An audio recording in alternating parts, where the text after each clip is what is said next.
साल था 1739। दिल्ली में हाहाकार मचा था। गलियों में लाशें पड़ी थी, सिरों की मीनार बनाई जा रही थी, हर जगह आगजनी थी और चारों तरफ चीख पुकार सुनाई दे रही थी। यह सब हो रहा था क्योंकि ईरान के राजा नादिर शाह ने मुगलों की सबसे बेशकीमती राजधानी और शाहजहां के बसाए बेमिसाल शहर शाहजहानाबाद पर हमला किया था। लेकिन सवाल है कि जब दिल्ली पर हमला हो रहा था तब दिल्ली का सम्राट कहां था।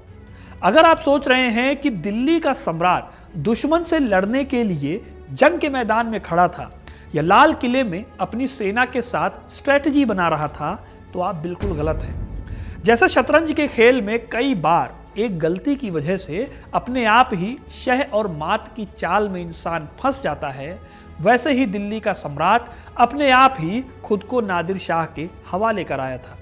जी हाँ, ये बादशाह कोई और नहीं बल्कि मुगलों का सबसे अय्याश और रंगीला बादशाह मोहम्मद शाह रंगीला था। यह ऐसा बादशाह था जो बस नाम के लिए राजा बन गया था, लेकिन उसे हुकूमत चलानी नहीं आती थी। उसे मतलब था तो बस अपनी रंगीनियों से, विलासिता से भरे जीवन से और दिन भर जश्न में डूबे रहने से।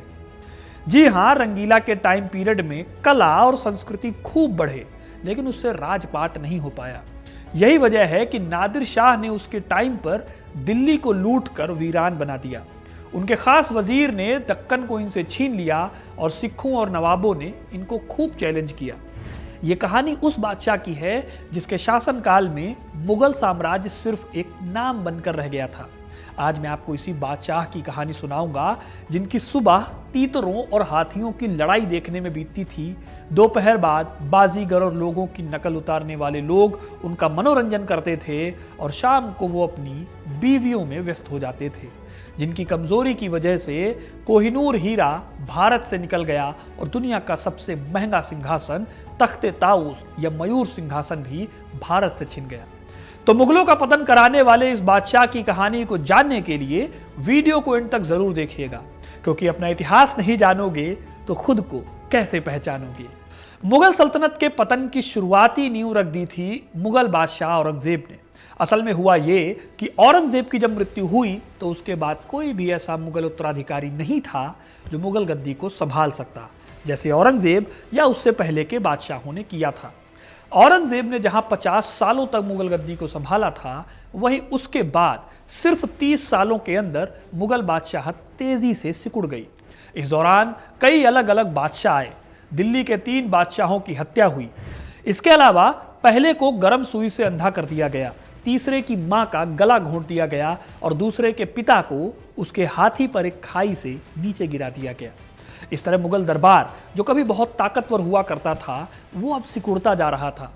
इन्हीं 30 सालों के टाइम पीरियड में साल 1719 में तख्त पर बैठते हैं रोशन अख्तर उर्फ मोहम्मद शाह रंगीला।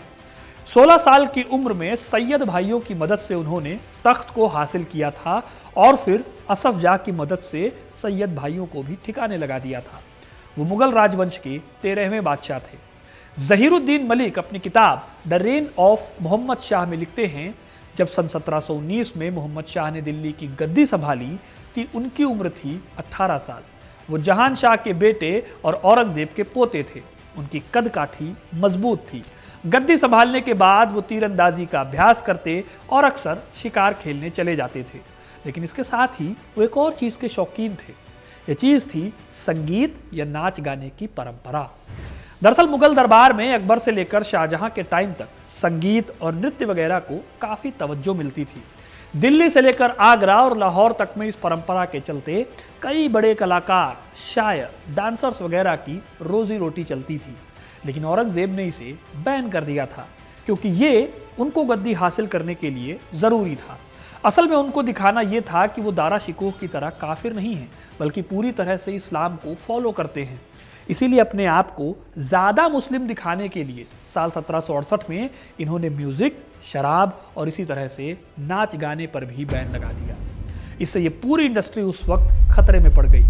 अब औरंगजेब का लगाया ये बैन मोहम्मद शाह रंगीला ने उठा दिया था। मुगल दरबार की रौनक एक बार फिर वापस आ गई थी। दरबार सजने लगे थे, महफिलों की रंगत बढ़ गई थी। खुद मोहम्मद शाह इस रंगत का लुत्फ उठाते थे। उनके इस दौर में मुगल विरासत में कई चीजें डेवलप हुई। इसी दौर में कव्वाली और गज़लों का दौर शुरू हुआ। मोहम्मद शाह ने उस दौर में उर्दू को दरबार की भाषा बनाया, जबकि तब फौज में अलग अलग भाषाओं के मेल से उर्दू का विकास हुआ था। इसमें अरबी, फारसी, अफगानी, तुर्की और यूनानी जैसी कई भाषाओं के शब्द शामिल थे।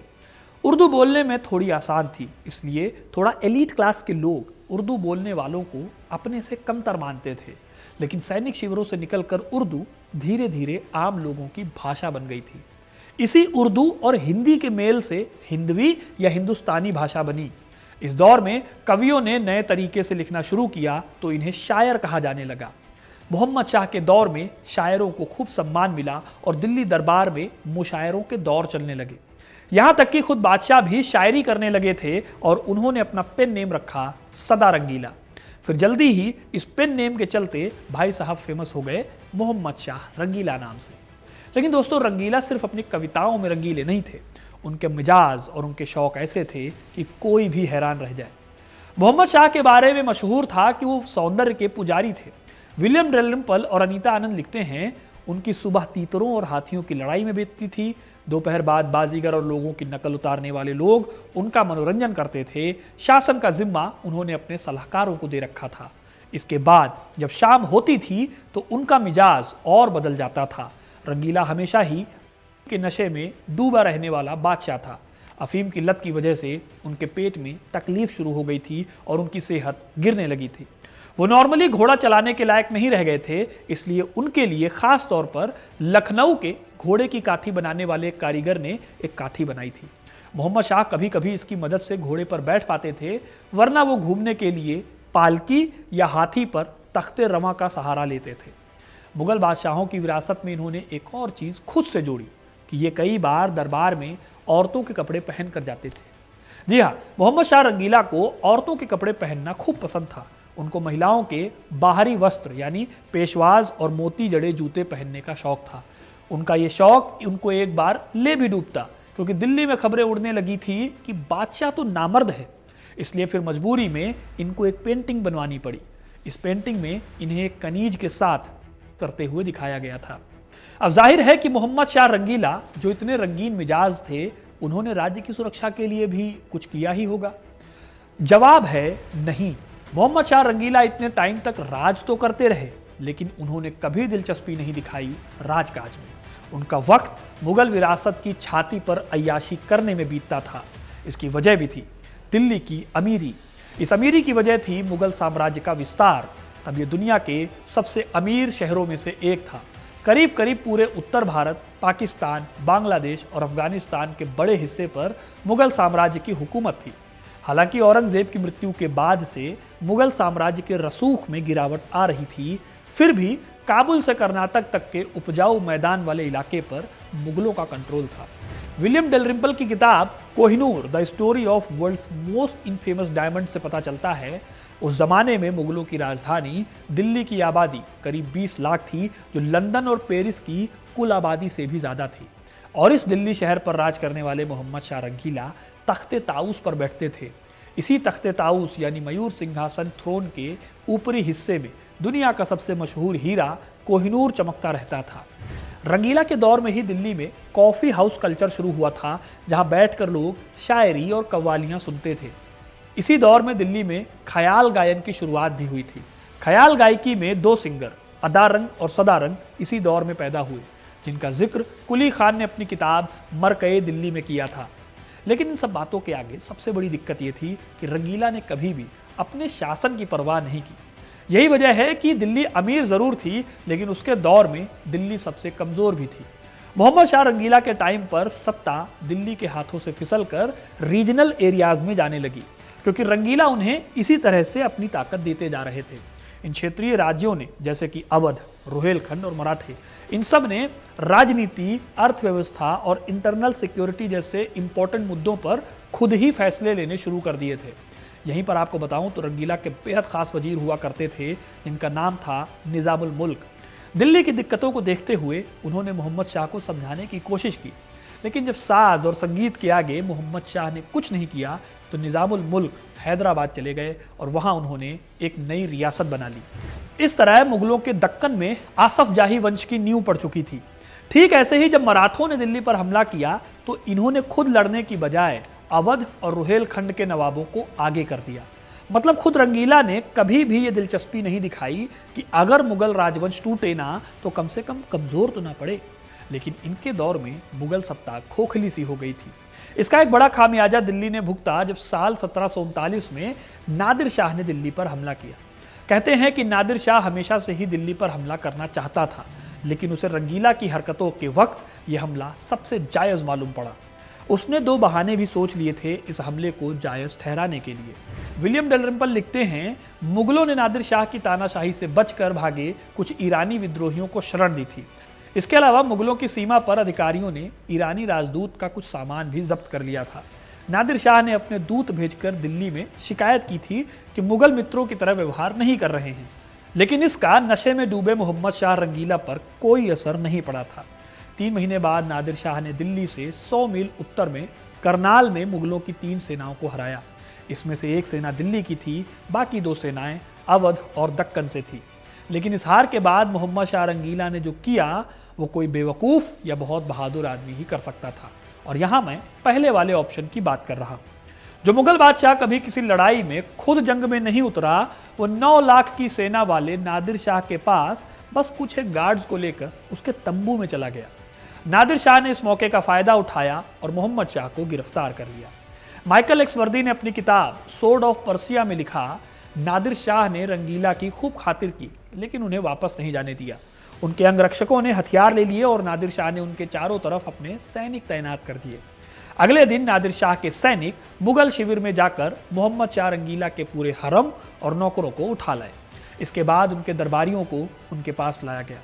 अगले दिन नेतृत्व विहीन और भूख से परेशान मुगल सेना से कहा गया कि वो अपने घर जा सकते हैं। इस तरह मुगल सेना के सारे संसाधन नादिर शाह के कब्जे में आ गए। इसके 1 हफ्ते बाद नादिर शाह मोहम्मद शाह रंगीला को अपने साथ लेकर दिल्ली में घुसा।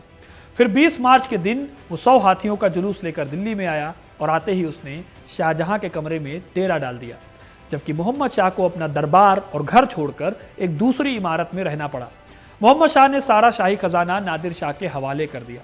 फिर 21 मार्च को बकरीद के दिन दिल्ली की सभी मस्जिदों में नादिर शाह के नाम से खुतबा पढ़ा गया। उसी दिन दिल्ली की टकसाल में नादिर शाह के नाम से सिक्के भी ढाले गए। इधर ये सब हो रहा था लाल किले के अंदर, और उधर नादिर शाह के 40,000 सैनिक शहर में दाखिल हो चुके थे। इससे महंगाई बढ़ी और एक छोटे से विवाद के चक्कर में नादिर शाह के सैनिक दिल्ली के एक दुकानदार से भिड़ गए। फिर एक अफवाह उड़ी कि नादिर शाह को मार दिया गया है। इस अफवाह से लोगों में थोड़ा दम मिला, उन्होंने सैनिकों पर हमला बोल दिया। नतीजा ये हुआ कि नादिर शाह ने खबर मिलते ही कत्लेआम करने का आदेश दे दिया। वो खुद लाल किले से अपने घोड़े पर बैठकर शहर के मुआने के लिए निकला। कत्लेआम ठीक 9 बजे शुरू हुआ। सबसे ज्यादा लोग लाल किले के पास, चांदनी चौक, दरीबा और जामा मस्जिद के पास मारे गए। कई घरों में आग लगा दी गई। लोगों की लाशों से उठ रही बदबू ने पूरे शहर को घेर लिया। उस दिन दिल्ली के करीब 30,000 लोगों का कत्ल किया गया। यह कत्लेआम इतना भयानक था कि मोहम्मद शाह के खास सादत खान ने सुसाइड कर लिया। निजाम ने बिना पगड़ी के अपने हाथों को अपने साफे से बांधा और घुटनों के बल बैठकर दिल्ली के लोगों पर रहम की भीख मांगी। तब कहीं जाकर कत्लेआम रुका।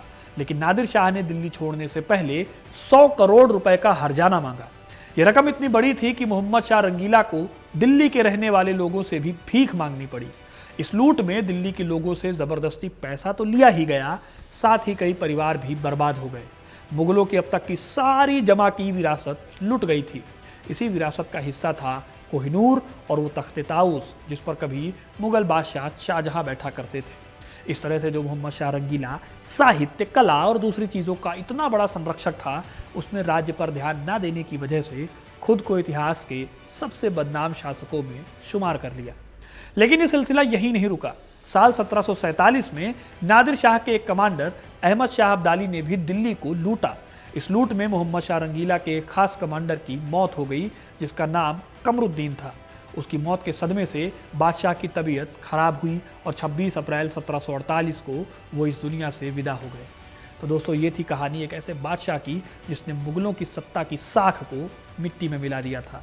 आपको ये कहानी कैसी लगी कमेंट करके ज़रूर बताइएगा। वीडियो को लाइक और शेयर करना ना भूलें और ऐसी इंटरेस्टिंग कहानियों के लिए, इतिहास से जुड़े रहने के लिए हिस्ट्री कनेक्ट को सब्सक्राइब ज़रूर करें। धन्यवाद।